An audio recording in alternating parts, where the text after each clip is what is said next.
If I am unconscious for some reason and someone calls the ambulance for me in America and they transport me to a hospital, am I forced to pay the bill even though I didn't want or need the ambulance? If you didn't come to when the EMTs arrived, at which point you could refuse transpo, then arguably you did need the ambulance.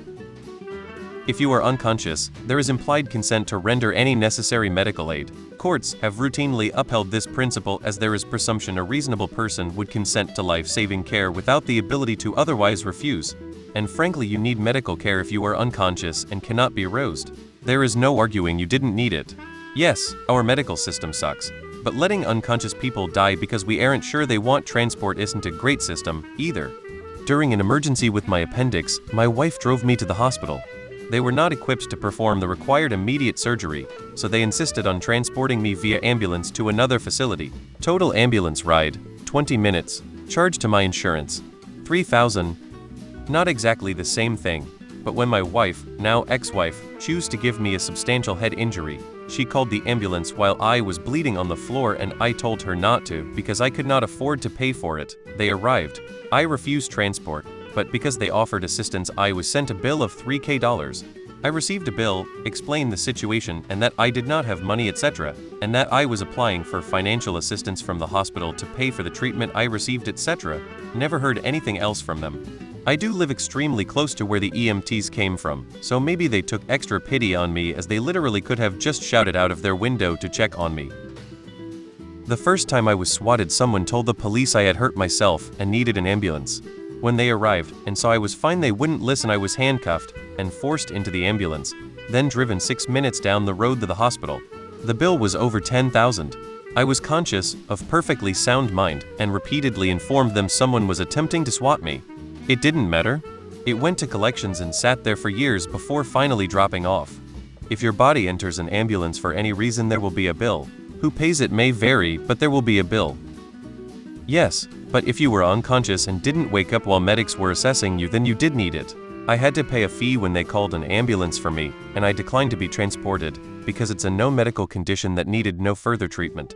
Granted, it was less than I'd have paid if I did get taken to the hospital, but I'm sure you're paying for that ride regardless. You, the customer, is billed, but your insurance should intervene before you have to foot any of the bill. 100. I had a seizure one time. I never had one before and never since. I came to in the ambulance and was being asked questions.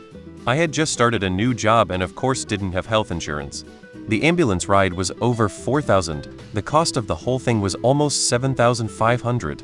My 12-hour job sure didn't make paying that easy, and now you've learned how medical debt is a problem for a massive portion of the country. Wait till they decide to air flight you to the hospital and insurance says the helicopter wasn't necessary or are not in network. $100K bill in your mailbox for a 30-minute helicopter ride. Nah, they'll bill you for it, and eventually send it to a collections agency who will send letters and or call to harass you about it, but they can't force you to pay. Theoretically, they could sue you for it to get a judgment demanding that you pay it, but most often that would result in a net loss for them after paying legal fees, processing, etc. So instead they just eventually write it off as a loss. Yes, or more likely, it will mostly be paid by your insurance. I'm not sure how you could say you didn't want or need it if you were unconscious. You will be billed, yes. If you don't pay, then bill goes to a debt collection agency, which kinda fucks with your credit score. Yes, and they don't have to take your insurance, and have special exceptions to the no surprises rule of out-of-network billing. And it is a few thousands of dollars for a short trip if your insurance doesn't cover it. Maybe $500-ish if you call the right ambulance company. In United States of corporations, absolutely, you are fully responsible for the ambulance, even if you just had a small fall or blacked out. Fun, right? Yes, but you can apply for charity care, request itemized bills, and TBH just not pay. Medical bills aren't reported to the credit agencies and completely disappear after a number of years. I would rather die than have someone call an ambulance for me and force me into a life of never-ending debt. That's not a life worth living. You don't have to pay anything, but you will get a bill. It happened to me. There was a story recently where an ambulance hit a guy on a bike, took him to ER, and then sent him a bill. Yes, you are responsible for the ambulance bill. This is actually a problem for a friend of mine. He has seizures a few times a day, and they are serious enough that he'll fall down and even thrash around a bit. If it happens in public, people will often try and call him an ambulance, so he trains all of us how to explain it's a seizure and he doesn't need medical attention because they can't do anything for him short of experimental brain surgery.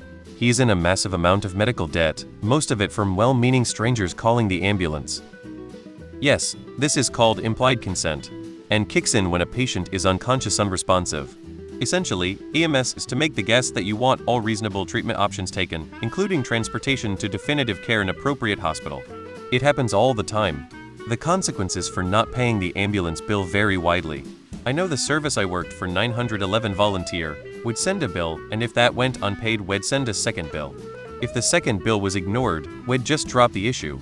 It's not worth going to collections for $2,000 that they just don't have. And we made enough off of insurance to stay in service. This was an open secret we aren't supposed to tell people, but we often did just because it could help someone decide to go to the hospital. Private ambulance services get more from insurance, and frequently our customers would never get a bill. Those generally required showing medical necessity, so we all got really good at committing insurance fraud.